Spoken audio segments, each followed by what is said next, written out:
1000 tonna paxta istehsal qilinadi. Hamzanın da soya çorvoduri 1000 tonna sabzavod. 400 тонна mahsulati полезии. 35 золота на душу населения. Поэтому, естественно, мы не подходим, Что вообще мир очень быстро меняется, процессы динамичные. И исходя из уровня доходов на душу населения, цифры тоже также улучшаются.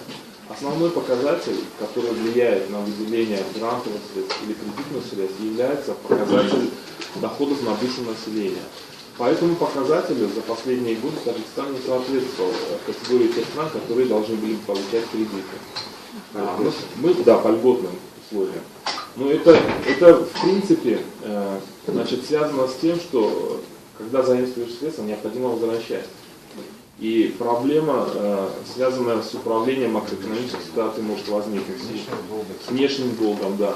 Значит, поэтому международные финансовые организации, которые работают в правительстве Республики Таджикистан, выделяли гранты.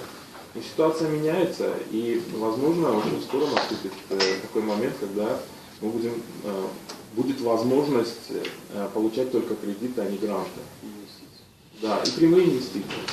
Значит, с одной стороны, гранты это хорошо, на безвозмездной основе, но они ограничены.